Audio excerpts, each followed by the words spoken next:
اب وہ مشہور ترین آیات آ رہی ہیں جن کے اندر اللہ تعالیٰ نے کرسچنز کے جو فرسودہ نظریات ہیں ان کا رد کیا ہے۔ اس وقت بھی دنیا میں دو طرح کے کرسچنز ہیں۔ سب سے زیادہ جو دنیا میں کرسچنز ہیں آلموسٹ آپ سمجھ لیں 70% وہ ہیں کیتھولک، جو حضرت عیسیٰ علیہ السلام کو اللہ کا بیٹا مانتے ہیں، اور باقی کے جو آلموسٹ سمجھ لیں 25% ہیں وہ ہیں پروٹیسٹنٹ، باقی 5% دوسرے فرقے بھی ہیں، لیکن مینلی دو ہی ہیں۔ پروٹیسٹنٹ جو ہیں وہ کہتے ہیں کہ حضرت عیسیٰ علیہ السلام اللہ ہی حضرت عیسیٰ کے روپ میں دنیا میں آیا ہے۔ یہ بہت بڑے لیول کا کفر وہ کرتے ہیں۔ دونوں فرقوں کا اللہ تعالیٰ نے یہاں پر رد فرمایا۔ اس زمانے میں پروٹیسٹنٹ تو موجود نہیں تھے، لیکن یعقوبیہ ایک فرقہ تھا، جیکوبائٹس کہلاتے تھے، وہ حضرت عیسیٰ علیہ السلام کو اللہ ہی کا روپ سمجھتے تھے۔ پروٹیسٹنٹ تو نبی علیہ السلام کے بہت بعد پیدا ہوئے ہیں، لیکن نظریات ان کے پہلے سے ایگزسٹ کرتے ہیں۔ دوسرا کیتھولک میں بھی پہلے جو تثلیث کا عقیدہ تھا تین خداؤں کا، وہ یہ تھا کہ اللہ تعالیٰ خدا ہے، حضرت مریم اور حضرت عیسیٰ علیہ السلام، گاڈ دا ہولی فادر اور مدر اور سن۔ آج کی جو تثلیث ٹرینٹی ہے اس میں حضرت مریم سلام اللہ علیہا کو انہوں نے نکال دیا ہے۔ آج کے جو کرسچنز ہیں وہ ٹرینٹی میں ہولی گوسٹ کو بیچ میں شامل کرتے ہیں۔ ہولی گوسٹ حضرت جبرائیل علیہ السلام، گوسٹ تو ویسے بھوت کو کہتے ہیں، لیکن وہ ہولی گوسٹ کہتے ہیں، اچھے والا بھوت۔ حضرت جبرائیل علیہ السلام یعنی فرشتے کے لیے انہوں نے یہ لفظ استعمال کیا ہوا ہے۔ لقد کفر الذین قالوا ان اللہ هو المسیح ابن مریم، بے شک وہ لوگ کھلا کفر کر رہے ہیں جو یہ کہتے ہیں کہ اللہ ہی عیسیٰ ابن مریم ہے، نعوذ باللہ۔ وقال المسیح، جبکہ مسیح تو کہا کرتے تھے۔ اب حضرت عیسیٰ علیہ السلام کے بارے میں اتنا غلط عقیدہ انہوں نے جوڑ دیا، تو اللہ تعالیٰ نے چونکہ حضرت عیسیٰ علیہ السلام پیغمبر تھے، ان کی طرف سے اللہ تعالیٰ نے خود صفائی پیش کی کہ حضرت عیسیٰ ایسے نہیں تھے۔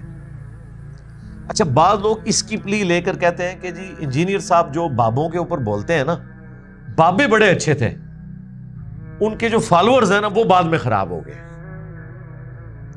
ہم کہتے ہیں کہ حضرت عیسیٰ کی مثال آپ ہمیں اس لیے نہ دیں کہ حضرت عیسیٰ کی صفائی تو اللہ نے پیش کی ہے۔ اگر اللہ نے ان کی صفائی نہ پیش کی ہوتی اور وہ پیغمبر نہ ہوتے تو ہمیں کوئی آر نہیں تھا کہ ان کی جو تعارف دنیا میں موجود ہے اسی کے مطابق ہم ان کو سمجھتے ہیں۔ تو دنیا میں جن صوفیاء کے بارے میں آپ نے غلط نظریات پروپیگیٹ کیے ہیں، ان کے ساتھ منسوب کیے ہیں، تو ان کا واحد تعارف تو ان کی کتابیں ہیں، ان کی تعلیمات، ان کے ماننے والے ہیں۔ جب سب چیزیں بتائیں کہ انہوں نے غلط نظریات ہی پروپیگیٹ کیے ہیں، تو ہمارا حسن ظن ان کے بارے میں کیسے قائم ہو؟ یا زیادہ سے زیادہ اگر ان کو بچانا ہے تو آپ کہہ دیں کہ یہ ان کی تعلیمات نہیں ہے، پچھلوں نے بگاڑ دی، وہ خود ٹھیک تھے۔ تو وہ خود ٹھیک تھے تو کون سے والے ٹھیک تھے؟ قرآن و حدیث والے۔ تو جب قرآن و حدیث والے وہ ٹھیک تھے، پھر قرآن و حدیث کو ہی پڑھیں گے، ان کی تعلیمات کو ہم نہیں پڑھیں گے۔ تو کہتے ہیں نہیں، آپ اس طرح کریں کہ جو اچھی باتیں ہیں نا وہ لے لیں، بری چھوڑ دیں۔ اچھی باتیں کون سی لیں؟ وہ کہتے ہیں جی جو قرآن و حدیث کے مطابق ہے۔ تو وہ ان سے پھر کیوں لیں؟ وہ تو قرآن و حدیث میں پہلے ہی موجود ہے۔ سوچنے کی بات ہے، کان ایسے کل کے کیوں پکڑے؟ پھر آپ جب تک قرآن و حدیث پڑھیں گے نہیں، آپ کے اندر یہ کمپیٹنسی کیسے پیدا ہوگی کہ کون سی ان کی بات قرآن و حدیث کے مطابق ہے، کون سی خلاف ہے؟ آپ تو جو قرآن و حدیث کے مطابق بھی سمجھے بیٹھے ہیں وہ بھی خلاف ہے۔ آپ نے اگر مزارات، قبروں کے بارے میں مسلم شریف کی احادیث نہیں پڑھی ہوئی کہ قبروں کو پکا مت کرو، ان پہ مت بیٹھو اور ان پہ عمارت مت بناؤ، تو آپ کو کشف المحجوب میں جب علی بن عثمان حجویری صاحب اپنے بارے میں لکھتے ہیں کہ میرا ایک مسئلہ پھنس گیا تو میں بایزید بستامی کی قبر پہ میں نے کچھ وقت گزارا اور میرا مسئلہ حل ہوا، تو آپ کو یہ بات پھر غلط تو تبھی نظر آئے گی جب آپ نے مسلم شریف پڑھی ہوگی، ورنہ تو آپ ہم سے لڑیں گے، آپ کہیں گے کہ جی بزرگوں کے مزارات پہ جا کے آپ منتیں مانگیں، دیکھیں جی یہ داتا صاحب بھی مانگتے تھے، تو ہم کہیں گے یہ ان کی تعلیمات ہی نہیں ہے، اور اگر آپ کہیں گے ان کی تعلیمات ہے تو ہم کہیں گے کہ بھئی ان سے پہلے احادیث کی کتابیں کمپائل ہو چکی تھیں، یہ تو 465 ہجری میں 465 میں فوت ہوئے، اور امام مسلم ان سے 200 سال پہلے 261 ہجری میں کتاب لکھ کے فوت ہو چکے تھے، احادیث کی کتاب۔ بخاری اور مسلم میں کتنی حدیث ہیں، میرے اس کے اوپر کئی لیکچرز ہیں. تو پھر جب تک آپ قرآن و حدیث نہیں پڑھیں گے آپ کو ان بزرگوں کی تعلیمات کا فالٹ پتہ نہیں چلے گا. لہٰذا بہتر یہ ہے کہ ان کی پرنٹنگ بھی بند کریں، ان کا معاملہ اللہ کے سپرد کریں، اللہ جانے ان کا معاملہ جانے. ویسے بھی دنیا میں ان لوگوں کو اس طریقے سے کوئی جانتا نہیں ہے. انٹرنیشنل اگر کوئی صوفی ہے نا تو شیخ عبد القادر جیلانی ہے، امام غزالی ہیں، یہ لوگ ہیں. باقی آپ کو جتنے یہاں مزارات نظر آ رہے ہیں یہ لوکل بزرگ ہیں. یعنی آپ اگر افریقہ میں جا کے پوچھیں سلطان باہو کے بارے میں تو ان کو نہیں پتا ہوگا. ان کا کیا لینا دینا ہے؟ ان کو کلام باہو کا کیا لینا دینا؟ وہ پنجابی کے اندر ہے. امام غزالی کی کتابیں چونکہ عربی اور فارسی میں اور انٹرنیشنل زبان تھی. شیخ عبد القادر جیلانی کی کتاب بنیاد الطالبین عربی ہے تو آپ یہ کہہ سکتے ہیں. اس میں بھی آپ دیکھیں کہ یہ چیزیں جو تو ان کے خلاف ہیں. سب سے پہلی بات تو امام غزالی اور شیخ عبد القادر جیلانی جن دونوں کو یہ تصوف کا امام مانتے ہیں، انہوں نے اپنی کتابوں میں بنیاد الطالبین میں اور منہاج اس میں کیمیائے سعادت میں اور احیاء العلوم کے اندر جو نماز کا طریقہ لکھا ہے وہ تو رفع الیدین کے ساتھ لکھا ہوا ہے، بخاری اور مسلم والا. آپ لوگ تو پڑھتے ہیں بغیر رفع الیدین کے اور آپ کہتے ہیں تو مکھیاں مارنا ہے. آپ کدھر جائیں گے؟ آپ جن کو بزرگ کلیم کر رہے ہیں ان کی تو نماز ہی آپ کے نزدیک غلط ہے، منسوخ ہوئی ہوئی نماز پڑھتے رہے. تو انہوں نے اللہ تک آپ کو کہاں تک پہنچانا ہے؟ وہ تو خود رسول اللہ تک نہیں پہنچے، ان کو یہی نہیں پتہ چلا کہ نبی الاسلام نے آخری وقت میں نماز کون سی پڑھی ہے. تو آپ کی تو سارا کچھ ہی فارغ ہو جائے گا، بچنا کچھ بھی نہیں ہے. حضرت عیسیٰ کی صفائی اللہ نے دی ہے، لہٰذا حضرت عیسیٰ والی مثال بابوں کے اوپر نہیں آپ لگا سکتے. یہ تو ہم اپنے حق میں یوز کر سکتے ہیں کہ اگر انبیاء اکرام علیہ السلام کی تعلیمات ان کے دنیا سے جانے کے بعد ان کے ماننے والوں نے چینج کر دی تو بابت شاہی کوئی نہیں. ان کی کتابیں کیوں نہیں چینج ہوں گی؟ ان کا مرتبہ انبیاء سے زیادہ ہے. پھر ہم کیوں نہ کہیں بابت شاہی کوئی نہیں.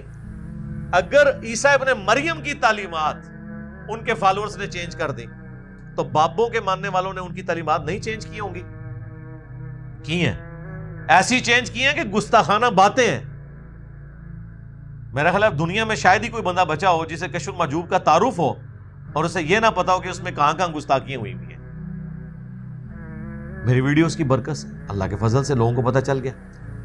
تو یہ عیسیٰ ابن مریم کی اللہ نے صفائی دی ہے، وہ پیغمبر ہیں، ان کے پیچھے قرآن کھڑا ہے، نبی الاسلام کے فرامین ہیں. وقال المسیح، جبکہ مسیح تو اپنے زمانے میں یہ کہا کرتے تھے یا بنی اسرائیل، اے اولاد یعقوب. اسرائیل لقب تھا حضرت یعقوب بن اسحاق بن ابراہیم کا علیہم السلام اجمعین. اعبدوا اللہ، عبادت کرو اللہ کی. اچھا یہ میں نے چونکہ بنی اسرائیل کے اوپر وقف کیا تو الف کے اوپر پیش میں خود لگا رہا ہوں کیونکہ پھر میں ایک نیا جملہ اس کے ساتھ سٹارٹ کر رہا ہوں نا، تو وہ لگانا ضروری ہو جائے گا. ورنہ کنٹینیوس اسے پڑھیں گے تو یا بنی اسرائیل اعبدوا اللہ، لام کو عین کے ساتھ ملائیں گے. جس طرح آپ سورۃ الملک میں بھی پڑھتے ہیں نا، تبارک الذی بیدہ الملک وہو علی کل شیء قدیر الذی. اور اگر قدیر پہ رک جائیں تو پھر نلذی نہیں پڑھیں گے، پھر الذی پڑھیں گے، کیونکہ نون جو ہے جوڑنے کے لیے ہوتا ہے. عبادت کرو اللہ کی، ربی و ربکم، جو تمہارا میرا بھی رب ہے اور تمہارا بھی رب. انہ من یشرک باللہ، بے شک جس نے بھی شرک کیا اللہ کے ساتھ، فقد حرم اللہ علیہ الجنہ، تو بے شک اللہ نے جنت اس پہ حرام کر دی ہے. ومأواہ النار، اور اس کا ٹھکانہ ہے جہنم کی آگ. وما للظالمین من انصار، اور وہاں ظالموں کا کوئی مددگار نہیں ہوگا. اللہم اجرنا من النار. یعنی حضرت عیسیٰ علیہ السلام تو بری ذمہ ہو چکے ہیں یہ خطبہ دے کر کہ اے اولاد یعقوب اس اللہ کی عبادت کرو جو میرا بھی رب ہے تمہارا بھی رب. مطلب یہ کہ میں تو تمہارا رب کوئی نہیں ہوں، میں بھی اس کا بندہ ہوں. اور اگر تم نے شرک کیا تو پھر یہ چیز بھول جاؤ کہ میں نے تمہارے کام آنا ہے. اللہ نے ایسے شخص پہ جنت حرام کر دی اور اس کا ٹھکانہ دوزخ ہے. بخاری اور مسلم دونوں میں حدیث ہے کہ اللہ تعالیٰ نے ہر نبی کو ایک مقبول دعا دی تھی جو اس نے اس دنیا میں ہی کر لی. جس طرح حضرت نوح علیہ السلام نے دعا کی تو ان کی قوم ہلاک کر دی گئی. میں نے اپنی دعا قیامت کے دن کے لیے سنبھال کے رکھی ہے اور میری اس دعا سے میرے ہر امتی کو نفع پہنچے گا، یعنی شفاعت کا، سوائے اس شخص کے کہ جس نے دنیا میں کسی قسم کا شرک کیا. امت کہہ رہی شرک ختم ہو چکے، اس پہ میری ویڈیو دیکھ لیں. مجھے تم سے شرک کا خوف نہیں. پھر ٹاپک اور طرف چلا جائے گا. شرک ختم ہوا ہے ایک گروہ سے، اور وہ قیامت تک ختم۔ بنی اسرائیل میں سبھی گمراہ ہو گئے تھے، اس امت میں سارے گمراہ نہیں ہوں گے، ایک گروہ قیامت تک شرک سے محفوظ رہے گا۔ تو شرک اتنا سینسٹیو مسئلہ ہے کہ پیغمبر بھی کوئی کام نہیں آئیں گے، جنت اللہ نے حرام کر دی ہے، اور اللہ تعالیٰ نے اس بات میں بھی کوئی آر محسوس نہیں کی ہے کہ پیغمبروں کا ذکر اس طریقے سے ہو رہا ہے۔ آگے چل کے آپ دیکھیں گے کس طریقے سے انبیاء کرام کا اللہ تعالیٰ ذکر کر رہا ہے۔ اگر انبیاء کی بھی پلی کسی نے لی ہے تو اللہ نے پھر بات کھول کے بیان کی۔ ایک تو وہ آیت پہلے گزر چکی ہے 17 نمبر، وہ بھی سٹارٹ اسی سے ہوئی تھی، لقد کفر الذین قالوا ان اللہ هو المسیح ابن مریم، بے شک وہ لوگ کفر کر رہے ہیں جو کہہ رہے ہیں کہ اللہ عیسیٰ ابن مریم ہی اللہ ہے، اور وہاں تو پھر بڑے سخت الفاظ آئے۔ قل فمن یملک من اللہ شیئا، نبی تم فرماؤ کہ پھر اللہ کا کوئی کیا بگاڑ سکتا ہے، ان اراد ان یہلک المسیح ابن مریم و امہ ومن فی الارض جمیعا، اگر اللہ ارادہ کرے عیسیٰ ابن مریم کو، ان کی ماں کو، اور جتنے زمین میں ہیں سب کو ہلاک کر دے تو اللہ کا کوئی کیا بگاڑ لے گا۔ وَلِلَّهِ مُلْكُ السَّمَاوَاتِ وَالْأَرْضِ، اور آسمانوں اور زمین کی بادشاہت اللہ ہی کے لیے ہے، وَمَا بَيْنَهُمَا، اور جو کچھ اس کے درمیان ہے، يَخْلُقُ مَا يَشَاءُ، وہ جو چاہتا ہے پیدا فرماتا ہے۔ عیسیٰ بھی اس کی ایک مخلوق ہے، پیدا کر دی، دیٹس آل۔ ان کی اتنی شانیں، اتنے معجزات کی وجہ سے یہ نہیں ہو گیا کہ وہ کوئی اللہ کے بیٹے بن گئے ہیں یا وہ اللہ ہی ہیں، نعوذ باللہ۔ واللہ علی کل شیء قدیر، اللہ تعالیٰ ہر چیز پر قادر ہے۔ اب آ رہا ہے ان کا ذکر جو کیتھولک ہے، لقد کفر الذین قالوا ان اللہ ثالث ثلاثہ، بے شک وہ لوگ بھی کفر کر رہے ہیں جو یہ کہہ رہے ہیں کہ اللہ تین میں سے ایک ہے، نعوذ باللہ۔ یعنی وہ تین، اس وقت کی ٹرینٹی کیا تھی؟ حضرت عیسیٰ علیہ السلام، سیدہ مریم اور اللہ، اور آج کی ٹرینٹی میں ہولی گھوسٹ انہوں نے شامل کر لیا، سیدہ مریم کو نکال دیا، عیسیٰ ابن مریم، حضرت جبرائیل اور اللہ تعالیٰ۔ اللہ تعالیٰ ہمارا وہ بھی کافر ہے۔ وَمَا مِنْ إِلَٰهٍ إِلَّا إِلَٰهٌ وَاحِدٌ، تمہارا تو کوئی الہ نہیں ہے سوائے اس اکیلے الہ کے، کوئی تین خدا نہیں، ایک خدا ہے۔ وَإِن لَّمْ يَنْتَهُوا عَمَّا يَقُولُونَ، اور اگر یہ لوگ اس شرک سے باز نہ آئے جو یہ بک رہے ہیں، لَيَمَسَّنَّ الَّذِينَ كَفَرُوا مِنْهُمْ عَذَابٌ أَلِيمٌ، تو ضرور انہیں دردناک عذاب پہنچے گا بسبب اس کفر کے جو انہوں نے کیا، اللہ کے ساتھ شریک ٹھہرایا۔ افلا یتوبون الی اللہ، تو کیا یہ رجوع نہیں لائیں گے اللہ کی طرف، ویستغفرون، اور اس سے بخشش نہیں طلب کریں گے اپنے ان غلط عقائد کے عوض، واللہ غفور رحیم، اور اللہ تعالیٰ بخشنے والا مہربان ہے۔ اب جناب سخت ترین آیات آ رہی ہے، یہ آیات اس امت کے بھی شرک کو کھول کے بیان کریں گی، اس امت کے اندر جو غلط عقائد لوگوں نے پروپیگیٹ کر دیے بِإِذْنِ اللہ کے نام کے اوپر، اور یہ کہہ دیا یہ آیات بتوں کے بارے میں ہے، یہ انبیاء کے بارے میں نہیں، من دون اللہ سے مراد جو ہے وہ بت ہیں، یہ سب کچھ اس کے اندر کلیئر ہو جائے گا۔ سورۃ المائدہ کی آیت نمبر 75 اور 76، مل مسیح ابن مریم الا رسول، دیکھو عیسیٰ ابن مریم تو نہیں تھے مگر ایک رسول، نہ تو وہ خدا کے بیٹے تھے نہ خدا تھے، ایک رسول تھے۔ رسول دو اور بھی آئے ہیں، قد خلت من قبلہ الرسل، ان سے پہلے بھی رسول گزر چکے۔ ٹھیک ہے کہ عیسیٰ ابن مریم کو اللہ نے کئی ایسی کوالٹیز دی ہیں جو کسی اور پیغمبر کو نہیں دی، لیکن پھر بھی ہے تو وہ پیغمبر ہی تھے۔ وَأُمُّهُ صِدِّيقَةٌ، اور اس میں بھی کوئی شک نہیں ہے کہ ان کی ماں راست باز عورت تھی، صدیقہ تھی۔ مجھے بتائیں سیدہ مریم سے بڑھ کے کسی بابے کا مرتبہ ہو سکتا ہے؟ سیدہ مریم اولیاء کی سردار ہے، کیونکہ ایک نبی کی ماں ہے،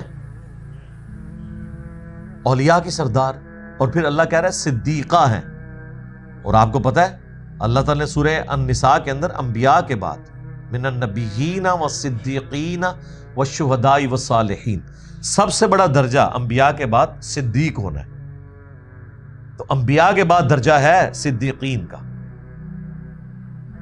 تو کوئی ولی بھی کسی صدیق کے برابر تو نہیں ہو سکتا، جتنا مرضی کو بڑا بزرگ ہو، اور پھر وہ پیغمبر کی ماں بھی ہو۔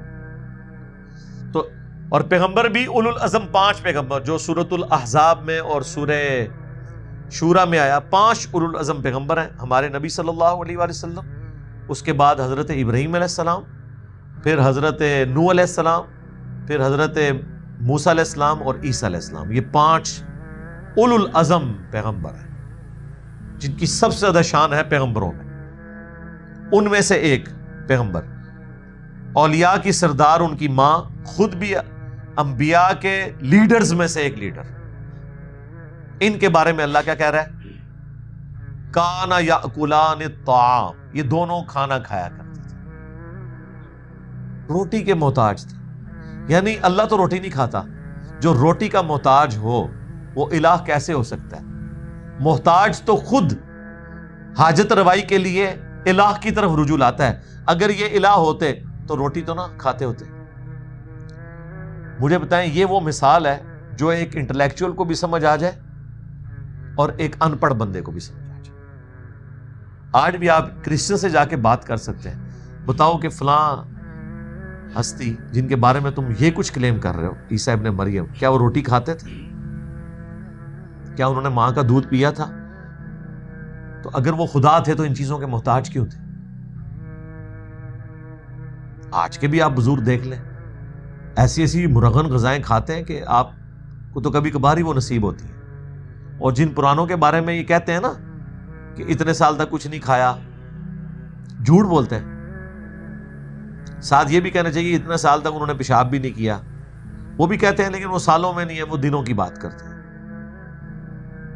یا پھر کہتے ہیں اتنے سال پتے کھائے۔ پتے کیوں کھانے رہنے؟ یعنی پتیاں دے محتاج سن، یہی مطلب ہوا نا، پتے اسی لیے کھائے نا، محتاج تھے نا۔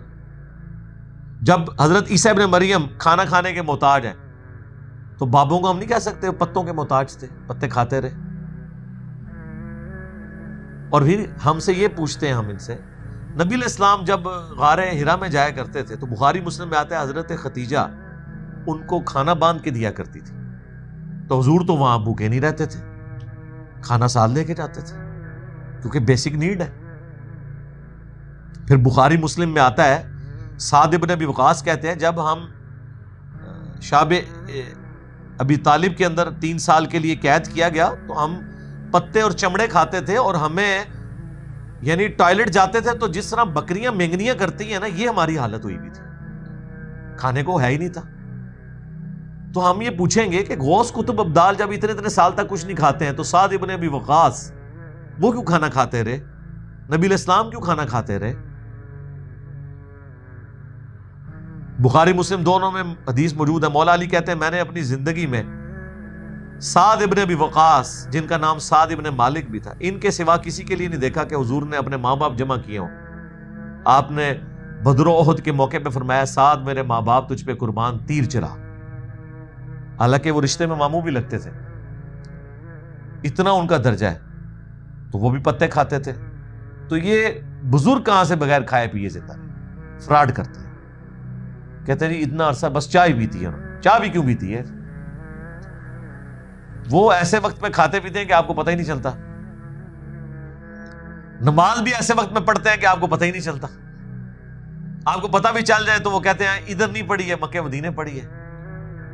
تو کسی حدیث میں نہیں آیا کہ نبی علیہ السلام کبھی مکے میں ہو تو مدینے جا کے نماز پڑھی ہو، اور مدینے میں ہو تو مکے آ کے نماز پڑھی ہو، اسے تو کبھی نہیں ہوا۔ تو سب فراڈ چل رہا ہے۔ یہ میں کمپیریزن آپ کو کرا رہا ہوں کہ قرآن کا خدا اور ہے، بابوں کا خدا اور، قرآن کے پیغمبر اور ہیں، بابوں کے پیغمبر اور، فرق آپ دیکھ لیں۔ دونوں کھانا کھانے کے محتاج تھے۔ انظر کیف نبین لہم الآیات، دیکھو تو صحیح ہم اپنی آیات کس طرح کھول کھول کے بیان کر رہے ہیں۔ یعنی اس سے نیچے آگے کیا سمجھایا جائے کہ بھئی روٹی کے محتاج ہے وہ۔ ثم انظر، پھر ان کی طرف بھی دیکھو جو نہیں ماننے والے، انا یؤفکون، کہ کدھر الٹے پھرے جا رہے ہیں۔ آج بھی یہی ہے، آپ جب ان کو باتیں بتاتے ہیں وہ الٹے پھرے جاتے ہیں، کہتے ہیں نہیں توہین کر دی ہے۔ تو یہ کس کی توہین ہوئی بھی ہے یہاں پہ قرآن میں؟ عیسیٰ ابن مریم ان کی ماں کی توہین ہوئی ہے جب اللہ نے کہا روٹی کھانے کے محتاج ہے۔ ابھی تو اہل کام اگر ٹرنا ہے، اللہ تعالیٰ ہمارا قل اتعبدون من دون اللہ، اے نبی تم فرماؤ کہ کیا تم عبادت کرتے ہو من دون اللہ کی، اللہ کو چھوڑ کے ان ہستیوں کی، عیسیٰ اور ان کی ماں کی، ما لا یملک لکم ضرا ولا نفعا، جو نہ تو تمہارے نقصان کے مالک ہیں اور نہ نفع کے. دے لیں دونوں عقیدے اللہ تعالیٰ نے ان کے اٹھا کے پھینک دیے ہیں. نمبر 1 یہ فرمایا کہ یہ من دون اللہ ہے. کون؟ عیسیٰ اور ان کی ماں. حالانکہ یہ حزب اللہ ہے، لیکن حزب اللہ شیطان کے مقابلے میں. لیکن جب ان کو لوگ اللہ کے مقابلے پہ کھڑا کریں گے تو اللہ تعالیٰ کو یہ بات کہنے میں کوئی عار نہیں ہے کہ یہ ہے تو حزب اللہ ہے، لیکن تم نے انہیں من دون اللہ بنا دیا ہے. اللہ کے سوا ان ہستیوں کو پوجنا شروع کر دیا. دوسرا، وہ تمہارے نفع اور نقصان کے مالک نہیں ہے. اور پھر ساتھ ہی کہہ دیا واللہ هو السمیع العلیم، اور اللہ ہی ہے جو سننے والا، علم والا ہے. یعنی تمہارے نفع اور نقصان کا مالک وہ ہوگا جو سننے والا، علم رکھنے والا ہو. ہر وقت ہر بات کو سننا اور اس کا علم رکھنا یہ تو عیسیٰ اور ان کی ماں کی کمپیٹنسی نہیں ہے. جب عیسیٰ اور ان کی والدہ کسی کے نفع اور نقصان کے مالک نہیں ہیں اور وہ روٹی کھانے کے محتاج ہیں، اور وہ اللہ کے مقابلے پہ عیسائیوں نے جب انہیں کھڑا کیا تو وہ من دون اللہ، اللہ نے ان کو کہہ دیا تو بابے تے شاہی کوئی نہیں، بابے تے شاہی کوئی نہیں. شکر کرو اسی اتنے روک رہے ہیں لوگوں نو بس کہ بابے تے شاہی کوئی نہیں. ایڈی ڈی موٹی گلاں میرے دماغ چ آندیاں نے اس تو بعد، لیکن میں کہنا نہیں، اخلاقیات کا دائرہ ہم نے کراس نہیں کرنا. بس اس تے ہی تسی رہو کہ بابے تے شاہی کوئی نہیں. جدو کوئی کہنا کہ بابے بڑی شان ہے تے اے سورۃ المائدہ کی آیت نمبر 75 اور 76. میں نے اس کا واقعہ بھی آپ کو سنایا تھا پہلے بھی، جب وہ سورۃ النساء کی آیت نمبر 48 آئی تھی نا، ان اللہ لا یغفر ان یشرک بہ، تو 3 قرآن لیکچر میں نے اس ایک آیت پہ کیے تھے. کیونکہ توحید نہیں ہے تو پیچھے تو کوئی شے نہیں ہے. اس میں بھی میں نے بتایا تھا کہ ہمارے آفس کے ایک کولیگ وہ دوسری سائٹ پہ تھے، ہم ایک دفعہ وہاں گئے تو دعوت اسلامی میں وہ جب جماعت کروائی انہوں نے، ہم نے نماز کے پیچھے پڑھی، ہم تو پڑھ رہے تھے رفع الیدین سے. وہ بڑے حیران ہوئے کہ ایک رفع الیدین کرنے والا بندہ ہمارے پیچھے نماز پڑھ رہا ہے. وہ گمان کیا انہوں نے کہ ہم اہل حدیث ہیں، اور اہل حدیث جو ہیں وہ تو بریلویوں کو مشرک سمجھتے ہیں، نماز کے قائل نہیں ہیں، اور دوسری طرف بریلوی بھی قائل نہیں ہیں ان کے پیچھے، وہ گستاخ رسول سمجھتے ہیں. تو ان سے تھوڑی دوستی ہوئی تو انہوں نے دعوت دے دی کہ ہمارے گھر کبھی آئیں چائے کے لیے. تو میں اپنے ایک دوست کو لے کے وہاں پہنچ گیا. ہم نے بات کرنی تھی توحید کے اوپر، یہی ارادہ تھا کہ ان کے سامنے بات رکھی ہے. اب انہوں نے جال حق پڑھی ہوئی تھی جو میں نے 1994 میں پڑھی ہوئی تھی، اور مجھے پتا تھا اس کے اندر جو کچھ بھی ہے وہ میں نے کور کیا ہوا اپنے ریسرچ پیپر. دعا صرف اللہ ہی سے، مسئلہ نمبر 3 بھی ہے دعا صرف اللہ ہی سے. تو وہ کہنے لگے جی قرآن میں جتنی بھی من دون اللہ کی آیات ہیں کہ وہ تمہارے نفع نقصان کے مالک نہیں، یہ سب بتوں کے بارے میں. میں نے کہا یہ آپ کو بتایا گیا نا، ہم قرآن سے آپ کو کئی آیات پیش کر سکتے ہیں، لیکن ایک آیت ہی ویسے آپ کے لیے کافی ہے. میں نے پھر یہ آیات کھولی کہ دیکھیں کہ عیسیٰ ابن مریم جو انبیاء کے 5 بڑے سرداروں میں سے ایک سردار، حضرت ابراہیم، حضرت نوح، حضرت موسیٰ اور عیسیٰ، اور سب سے بڑھ کر محمد رسول اللہ صلی اللہ علیہ وسلم، اور ان کی ماں صدیقہ، اولیاء کی سردار، ان دونوں کے بارے میں اللہ تعالیٰ کہہ رہا ہے کہ کیا تم عبادت کرتے ہو ایسی ہستیوں کی جو من دون اللہ ہیں، اللہ کے سوا اور ہستیاں ہیں. تو دیکھ لو من دون اللہ، اللہ نے ان دونوں کو کہہ دیا. اب ایک مسئلہ تو اس کا حل ہو گیا، لیکن وہ بات ماننے والے تو نہیں ہوتے. وہ کہتے ہیں جی ٹھیک ہے من دون اللہ یہ، لیکن اصل میں دیکھیں ہم کوئی اولیاء اللہ کی عبادت تو نہیں کر رہے. عیسائی تو چونکہ عبادت کرتے تھے نا حضرت عیسیٰ کی، ان کو رب کہتے تھے. ہم تو شیخ عبد القادر جیلانی کو رب نہیں مانتے، ہم نے تو ان کی عبادت نہیں کی، ہم تو اللہ کی عبادت کرتے ہیں. لہٰذا ہم پہ آپ یہ فٹ نہ کریں. میں نے کہا جی آدھی تو فٹ ہو گئی نا، کہ انہوں نے کہا چونکہ ہم عبادت نہیں کرتے لہٰذا شیخ عبد القادر جیلانی من دون اللہ نہیں ہے. میں نے کہا جی بالکل ایگری، لیکن اگر ان کی عبادت ہو رہی ہو پھر من دون اللہ ہے؟ کہتے ہیں ہاں. تو میں نے کہا عبادت ہو رہی ہے کیونکہ آپ ان کو مدد کے لیے پکارتے ہیں، اور قرآن کے پہلے صفحے پہ لکھا ہے ایاک نعبد و ایاک نستعین، اے اللہ عبادت بھی تیری کرتے ہیں اور دعا بھی تجھ سے. ایک تو ظاہری اسباب ہے، وہ تو آپ کافر سے بھی لے لیں، وَتَعَاوَنُوا عَلَى الْبِرِّ وَالتَّقْوَى وَلَا تَعَاوَنُوا عَلَى الْإِثْمِ وَالْعُدْوَانِ. لیکن ایک یہ ہے کہ وہ تو آپ فرشتے سے بھی مدد نہیں مانگ سکتے. بارش برسانے کی ڈیوٹی فرشتوں کے پاس ہے، لیکن بارش آپ اللہ سے مانگیں گے. فرشتوں سے مانگیں گے تو مشرک ہو جائیں گے. اور عبادت کے اندر دعا شامل تھی، پھر بھی اللہ نے الگ سے ذکر کیا، ضرورت کوئی نہیں تھی ذکر کرنے کی. لیکن اللہ کو پتا تھا زیادہ شرک اس میں آنا ہے. ایاک نعبد و ایاک نستعین، کیونکہ ابو داؤد میں، ترمذی میں، نسائی میں حدیث موجود ہے الدعاء هو العبادہ، دعا ہی عبادت ہے. پھر حضور نے اپنی بات کی دلیل میں آیت پڑھی سورۃ المؤمن، جسے سورہ غافر کہتے ہیں، آیت نمبر 60، ادعونی استجب لکم، اے میرے بندو مجھ سے مانگو میں تمہاری دعا کو قبول کروں گا. ان الذین یستکبرون عن عبادتی، بے شک جو لوگ مجھ سے دعا کرنے میں، عبادت میں تکبر کرتے ہیں، میں انہیں ذلیل و خوار کر کے جہنم میں داخل کروں گا. اللہ نے دعا نہ کرنے کو کہا کہ عبادت سے تکبر ہے، تو دعا کیا ہوئی؟ عبادت. تو لہٰذا شیخ عبد القادر جیلانی سے کوئی دعا کرے گا تو گویا وہ ان کی عبادت کر رہا ہے. اور دوسری بات، یہاں پہ اللہ تعالیٰ نے صرف ان کی عبادت کو کنڈیم نہیں کیا، بلکہ کہا ما لا یملک لکم ضرا ولا نفعا. عیسیٰ اور ان کی ماں نہ تو تمہارے کسی نفع کے مالک ہیں نہ نقصان کے. تو عبادت تو رہ گیا بعد کی بات. اللہ کہہ رہا ہے عیسیٰ اور ان کی ماں مشکل کشا نہیں ہے. تو اگر عیسیٰ ابن مریم اور ان کی ماں مشکل کشا نہیں ہے تو بابد شاہی کوئی نہیں، بابد شاہی کوئی نہیں. یا مانو کہ عبد القادر جیلانی کا مرتبہ حضرت عیسیٰ سے زیادہ ہے؟ وہ عیسیٰ ابن مریم جو مردوں کو اللہ کے اذن سے زندہ کر دیتے تھے، اتنا بڑا معجزہ کسی پیغمبر کو نہیں دیا، بغیر باپ کے پیدا ہوئے. ویسے تو آپ کو کہانیاں کراتے ہیں کہ بھی سارے انبیاء کے معجزات جمع کر کے نبی علیہ السلام کو دیے گئے. تو میں ان سے سمپل پوچھتا ہوں کہ یہ جو معجزہ ہے کہ بغیر باپ کے پیدا ہوئے، یہ تو ہمارے نبی کا معجزہ نہیں ہے. اوورآل ان کا مرتبہ زیادہ ہے، لیکن یہ کہانی نہ کرایا کریں آپ، یہ آپ کی کہانی ہو جائے گی. باقی تو ہر معجزہ آپ جھوٹا بنا لیں گے. وہ جھوٹا واقعہ بھی بنایا ہوا ہے حضرت جابر کے بیٹوں کو زندہ کرنے والا، چلیں وہ ہم اس کے پر قرآن میں نفی ہے کہ معجزہ کوئی زندہ نہیں کیا، لیکن چلیں یہ معجزہ آپ کیسے ثابت کریں گے بغیر باپ کے پیدا ہونا؟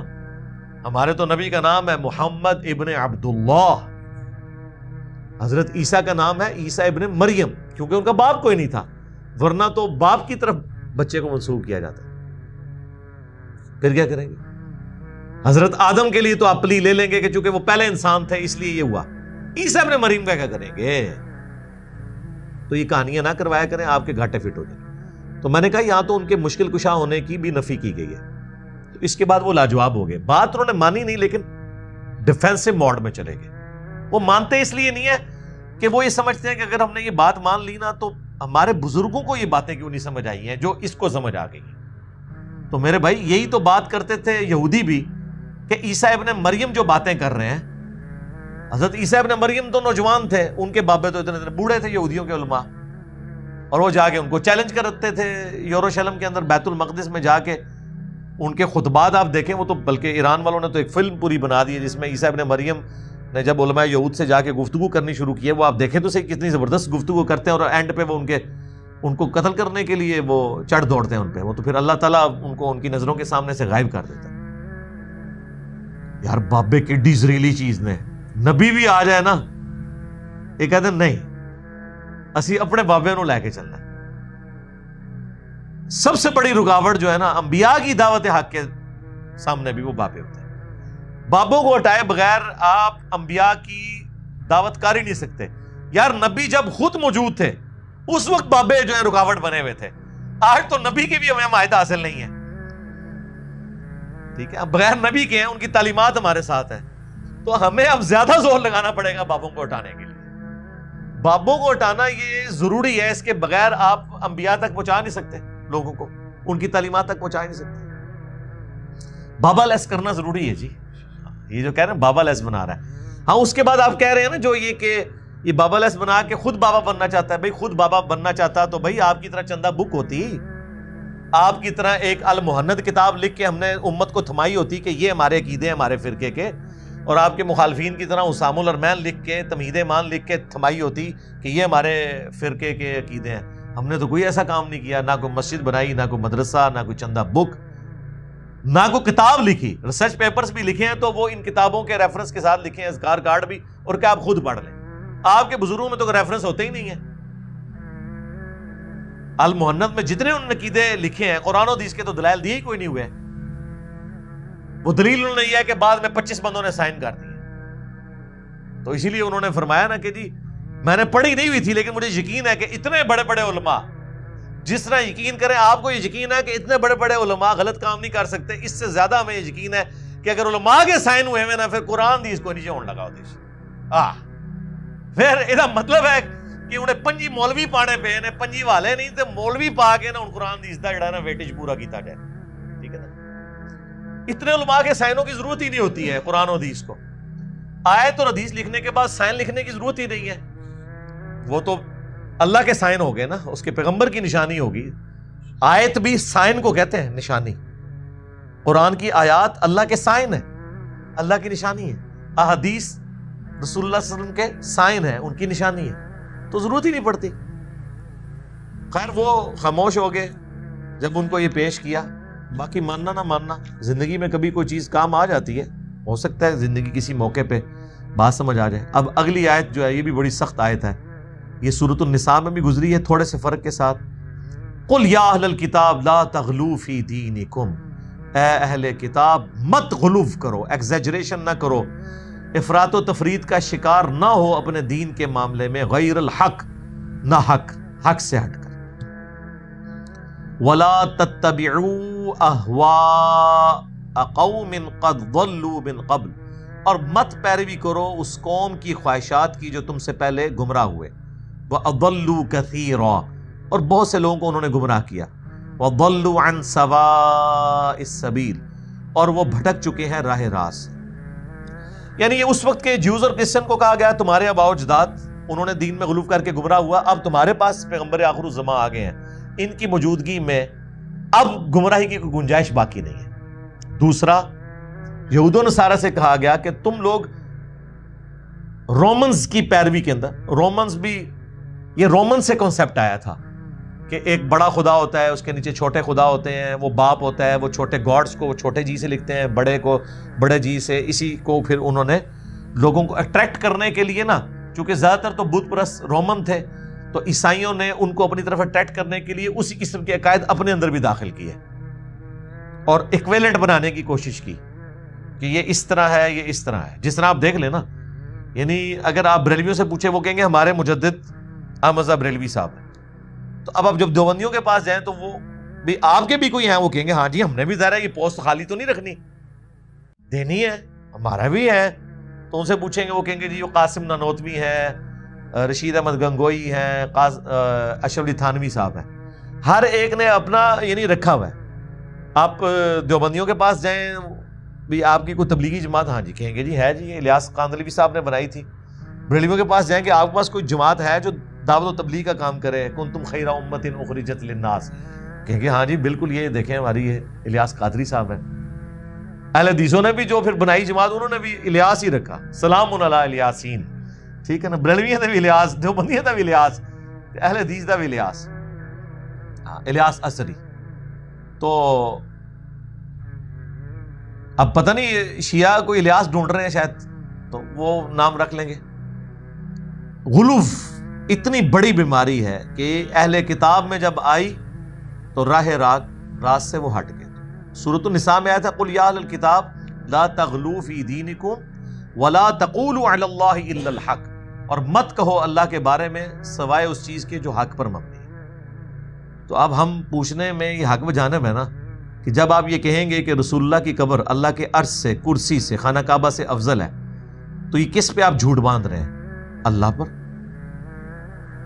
کیونکہ اللہ کہتا ہے وَهُوَ رَبُّ الْعَرْشِ الْعَظِيمِ، اللہ تو بڑے فخر سے اپنے عرش کا ذکر کرتا ہے،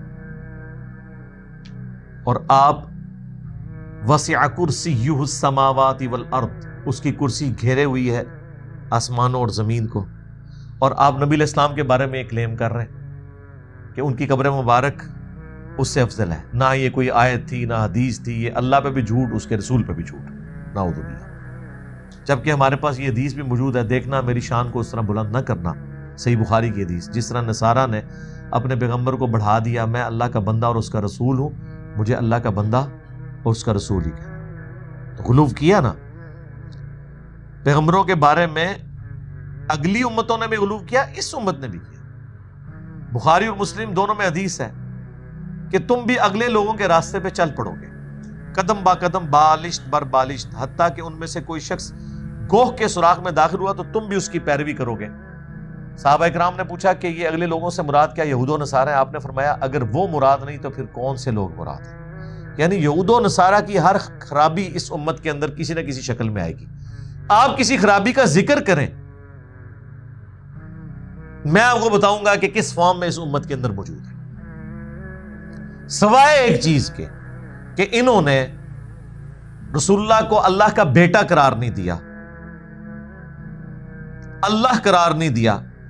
ویسے کوشش کی ہے نور من نور اللہ کہہ کر اس کا غلط مفہوم بیان کرنے کی، لیکن اوریاں اس طریقے سے کوئی شرک نہیں کیا. اور یہ بھی اس امت کی اللہ تعالیٰ نے چونکہ ختم نبوت ہے، اب کوئی پیغمبر نہیں آنا، یہ اللہ تعالیٰ نے کم از کم شرک جلی سے اس امت کو محفوظ رکھا. لیکن باقی آپ جس لیول پہ بھی دیکھیں، جو کچھ انہوں نے اپنے پیغمبروں کے بارے میں کلیم کیا نا، ادھر پیغمبر کے بارے میں تو چھوڑ دیں، انہوں نے تو اپنے بابوں کے بارے میں وہ چیزیں کلیم کی ہیں. آپ یہ جتنے بھی واقعات دیکھیں تو کیا کہتے ہیں کہ جی اللہ تعالیٰ نے فرمایا چھڑ دو، عبد القادر وچ پہ گیا. عبد القادر نے کیا کہ یا اللہ میرا بندہ ہے. تو یہ عبد القادر اور اللہ کی جو گفتگو ہے، اس کا کیا مطلب ہے؟ یہی بات اگر غلام احمد قادیانی کی طرف منسوب کی جائے تو یہ کہتے ہیں کہ جی وہ دجال ہے. اللہ اور بندے کی گفتگو جب ہو رہی ہے اور وہ بندہ پیغمبر بھی نہیں ہے تو کیا آپ کہنا چاہ رہے ہیں؟ پیغمبر کے دور کا آدمی بھی نہیں ہے، کیا آپ کہیں گے بیچ میں پیغمبر انوالو ہے؟ تو پھر آپ امت کو کیا کہنا چاہ رہے ہیں؟ اور اس بات کا جواب ان کے پاس کوئی نہیں ہوتا جب آپ ان سے پوچھیں. تذکرۃ الاولیاء جو تصوف میں ایک ٹیکسٹ بک ہے، بزرگان دین تصوف، دین اسلام نہیں، ان کے بزرگوں کی، اس میں آپ پڑھیں تو سارے بزرگوں کے بارے میں آپ کو بالکل ملے گا وہ ڈائریکٹ اللہ سے باتیں کر رہے ہیں. رابعہ بصریہ کا آپ کھولیں گے چیپٹر، رابعہ اللہ سے کچھ کہتی ہیں، اللہ پھر رابعہ سے کچھ کہتا ہے. ان سے پوچھیں یہ کس موڈ میں گفتگو ہو رہی ہے؟ خواب بھی نہیں، بیداری میں بیٹھے میں. وہ کہتے ہیں نہیں درمیانی کو حالت ہوتی ہے، کشف ہوتا ہے، یہ ہوتا ہے، وہ ہوتا ہے. یار یہ صحابہ کرام کو تو مطلب کچھ پتہ نہیں چلا. یہ ساری کہانیاں آپ نے بعد کے بزرگوں کے بارے میں کلیم کی ہیں. وہ تو بیچارے جنگوں کی مصیبت ہی اٹھاتے رہے، نہ ان سے نگاہ ماری گئی.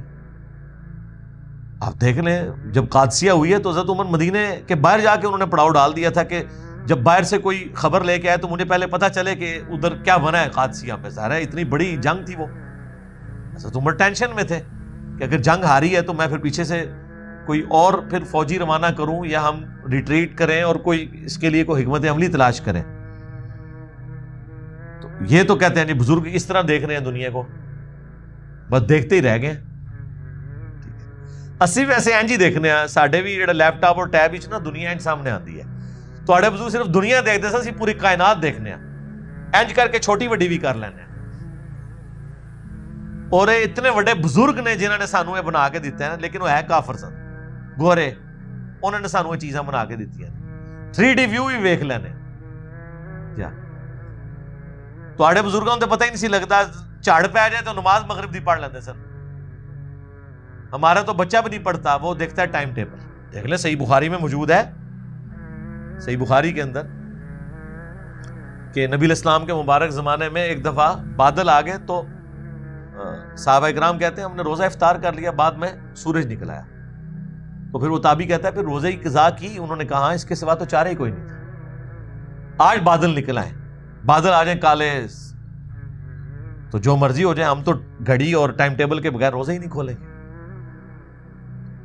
تو ان کو کیوں نہیں پتا چلا کہ سورج غروب ہوا ہے یا نہیں ہوا؟ ہمیں تو پتا چل جاتا ہے. تو یہ مان لیں کہ آج کے بزرگ جو ہیں وہ مرتبے میں آگے بڑھ چکے ہوئے ہیں، جن کو آپ نے چیزیں مرتبے کلیم کیے ہوئے تھے. یہ مرتبے نہیں، یہ ٹیکنالوجی ہے، اس کی برکت ہے، اللہ کا شکر ہے. وہ بیچارے اتنی مشکل سے اٹھتے تھے، ہم لوگ الارم لگا کے اٹھتے ہیں. 2 بجے بھی سو جائیں الارم لگا کے، ہمیں یقین ہوتا ہے کہ 4 بجے یا 5 بجے ہم اٹھ ہی جائیں گے الارم کی آواز سے. اور ادھر صحیح مسلم میں دیکھ لیں حضرت بلال کی ڈیوٹی لگی، وہ بھی سو گئے، نبی الاسلام بھی، صحابہ بھی سو گئے، نمازی وقت ہی گزر گیا. سورج نکلنے کے بعد پھر نماز ادا کی.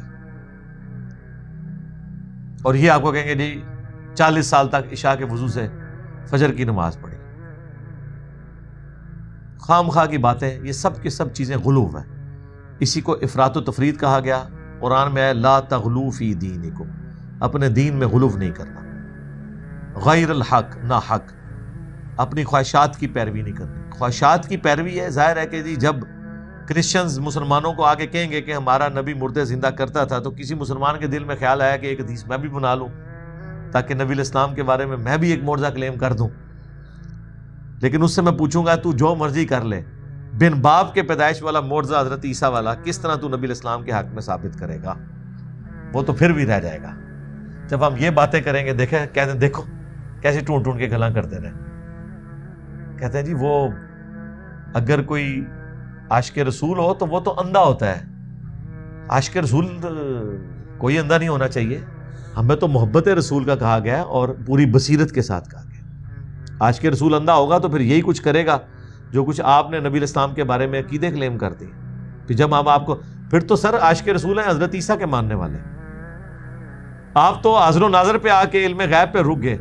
سلام تو پھر کرسچنز کو ہے نا جی، انہوں نے پھر جب اٹھایا ہے خدا بنا کے چھوڑا ہے۔ سب سے اوپر درجہ تو یہ تھا نا، تو مسلمان تو پیچھے رہ گئے نا، عیسائی تو پیچھے، ان کو پیچھے چھوڑ گئے نا۔ جب شان بڑھانی تھی تو پھر کوئی صاف سے بنانی تھی نا، یا بیٹا تو کم از کم بنا دینا تھا، چلو خدا نہیں بنانا تھا۔ بڑو عاشق رسول تو آڑے تو وڈے عاشق رسول نے۔ اگر عشق کا یہ کرائٹیریا ہے تو اس وقت بھی عیسائی جو ہے نا عشق میں مسلمانوں کو پیچھے چھوڑے ہوئے ہیں۔ تو یہ بیریئر آپ نے نہیں نا کراس کیا۔ کیوں نہیں کیا؟ کیونکہ آپ کو پتا ہے یہ جرم ہے۔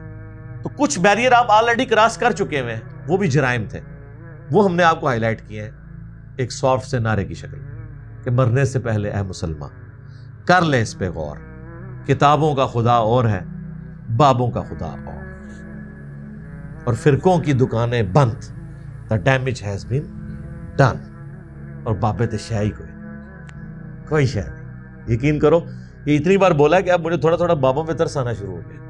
اللہ تعالیٰ سے دعا ہے جو حق بات میں نے کہی اللہ تعالیٰ ہمارے دلوں میں راسخ فرمائے۔ اگر جذبات میں میرے منہ سے کوئی غلط بات نکل گئی تو اللہ تعالیٰ ہمارے دلوں سے محو کر دے، اسے دھو دے، معاف بھی فرما دے، ہمیں کتاب و سنت کی تعلیمات پر عمل کر کے دوسرے بھائیوں تک پہنچانے کی توفیق عطا فرمائے۔